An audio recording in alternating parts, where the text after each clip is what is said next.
Assalamu alaikum. Welcome to the fourth lecture of chapter 6, bulk deformation processes. It's a very big chapter because, as we have mentioned in the beginning, rolling, forging, extrusion, many major processes are in the same chapter because they are all bulk deformation. As usual, let me tell you what we will cover today. We will first quickly review what we did last time in lecture 3 so that you are mentally in the same place, and then we will continue with rolling today. We will cover a few examples of pressure calculations and so forth. Then we will discuss roll bending and slab spread.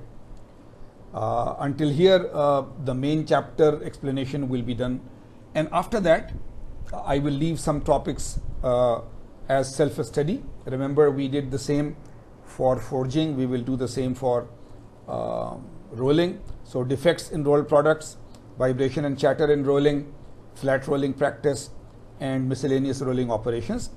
I'll show you the slides for these, but these you will study yourself. This will finish the major process of rolling, which was the second process mentioned in this chapter.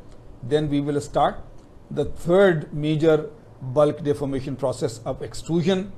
We will talk about it in general, then its classification, then a little more about introduction of extrusion, products, applications, plant and equipment. Then the major types of extrusion: direct, indirect, hydrostatic, impact, extrusion parameters, extrusion features, and so on. And let us see where we stop today. So let us very quickly go through what we covered last time. We started with example 6.2, transition from sliding to sticking. We showed you the theory and the very short solution, but which is very important. And this was the location X, where it will change from sliding to sticking. We talked a little about finite element analysis in forging practice, die pressure and the aspect ratio, right? The length to height ratio. Plane strain examples. This was very important because all the 2D equations that are derived are based on a plane strain assumption. So we are showing you that in forging, extrusion, rolling, and so on, that when can things be plane strain. And then we left you with these topics in forging, which you will quickly study yourself. Types of forging, impression die, continuing, advantages and limitations of impression die forging, forging force, general experimental formula, load stroke curve, load against distance traveled, precision forging, closed die forging, isothermal forging, incremental forging. Just quick basic definitions of what these processes are.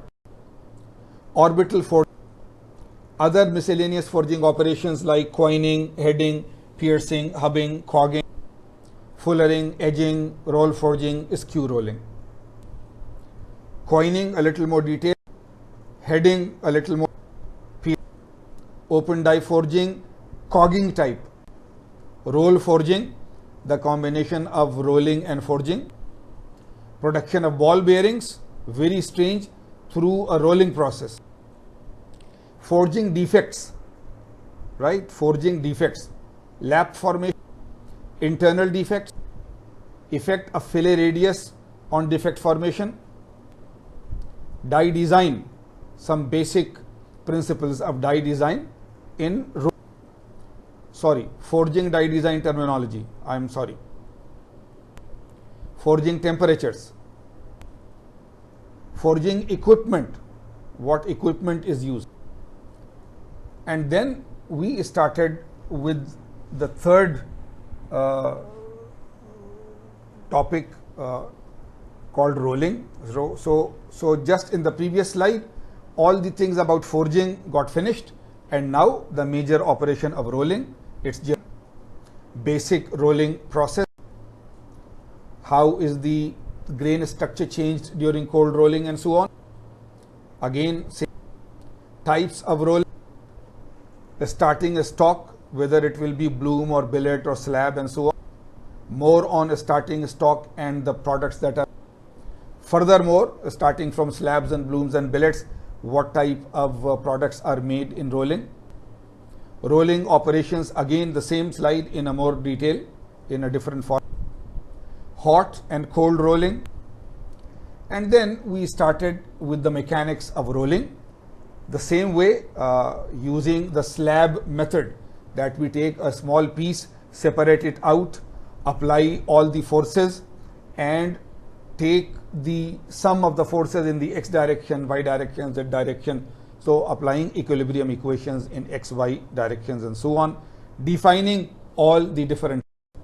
So we are defining H naught, HF, delta H, all the terms that are used in. And then the slab method, right? You separate it out. And here, because when you enter the roll, the forces and the pressures and so on are different. And when you exit the roll, then they are different. So therefore entry zone and exit zone. And then applying the same, right, equilibrium equation in one direction and then seeing what the equations are. They are a little more complicated, of course, because this time it is rolling. So some angles also come in. And then the entry zone pressure, back tension, the exit zone pressure, back tension, location of the neutral point, and so on. And right, if you see the capital C and the capital H are just symbols which are used to write the equation in a small format. Otherwise, if you put all of the terms in the main equation, it is just that the main equation looks big. Otherwise, it is there anyhow. Then pressure distribution in rolling, right? It is quite similar to forging, that at the two ends the pressure is the lowest and it is maximized when it reaches somewhere in the middle of the rolling process, and it changes with friction, of course, right? So that is done again there, but this time with the reduction, that one time you do 10% reduction, second time you do 20% reduction, one time you do 50% reduction. So how it will change. And the same thing explained with another graph. And here was where we left you last time, that this is an example. We read the problem to you and I told you that as you normally do, please read it carefully, note down the knowns and unknowns, go back to the equations that we have just done, try to build up in your mind some mechanics or physics of the problem and then try to solve it. It is one of those problems which is not a numerical problem, but which is given as a problem so that a small portion of the derivation that is involved in rolling and forces and so on, you can also think about. Right? So hopefully you did it last time. If you have not done it last time, please pause my lecture, take your pencil and paper, read this problem very carefully, and then once you think you have solved it or you have given up anyway, right? Either you have solved it and you are very sure that your solution is right, or you have completely given up that I can't really, but I thought a lot, I thought of mechanics, I thought of physics, I thought of applying equilibrium, this, that, but somehow so in any case, either you solve it or you completely give up, then you go ahead and listen to the rest of the lecture. Okay. It is to be expected that in rolling a strip, that if the back tension sigma B is too high, right, back tension, it trying to push things back, if it is too high, the rolls will begin to slip. So this sentence is important. You see, the rolls are trying to push the material forward. There is a back tension which is trying to push it backward. So as long as the rolling process goes on, it means that the forces that are generated by rolling are generating more stress than the back tension. So therefore the net movement is forward and the material is being rolled. But if the back tension is high, then the rolls start to slip and the material does not roll anymore, right? So that is what they are saying, that if the back tension is too high, the rolls will begin to slip. derive an expression for the magnitude of back tension required to make the rolls begin to slip, right? So theoretically, there is a stress which is generated by the rolling force, and there is this back tension. So as long as the rolling stress is more than the back tension, it's okay. When the back tension becomes equal to or more than the roll stress, then it will start to slip.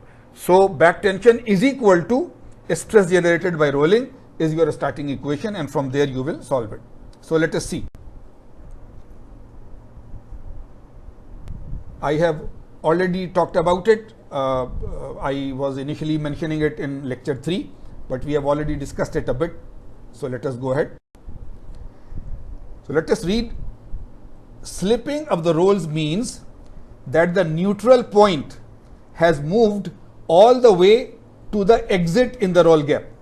Do you understand?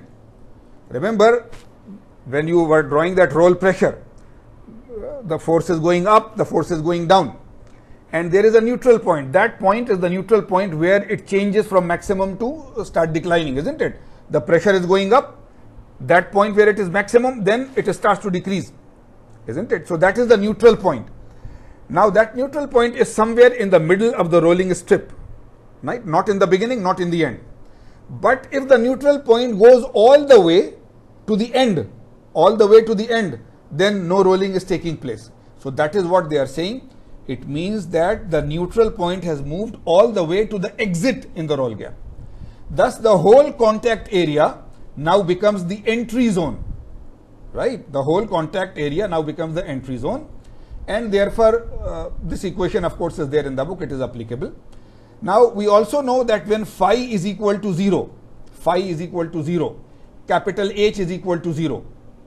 So in the equation you do phi is equal to 0 because you are finding the neutral point and so on, right? So now you have this equation, pressure when phi is equal to 0.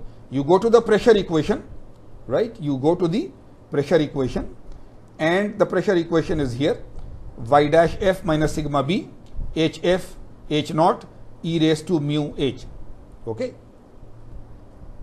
Now if h is equal to 0, e raised to 0 is 1, isn't it? E raised to 0 will become 1. So they are saying, however, the pressure at the exit is equal to y dash f. Rearranging this equation, we now have this solution. So you try to explain this to me.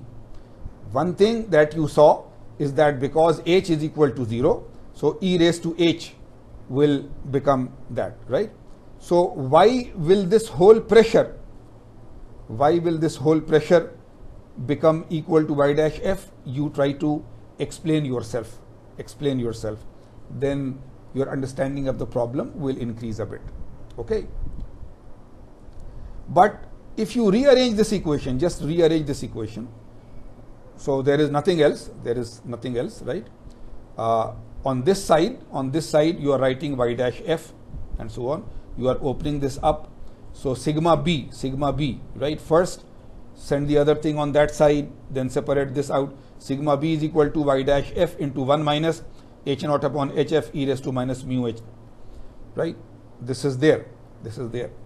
And here this h naught is obtained from the h naught equation, which is given in the previous pages, for the condition of phi is equal to alpha. This is important. Now since all the quantities are known, the magnitude of the back tension can be calculated. So I have shown this to you. This is more of a theoretical thing. We will not do too many of these in the future. In the future, we will try to do only those practical problems based on equations which give you actual calculations of force and so on. But for now, do this carefully and try to understand so that you know a little bit of the physics of the problem.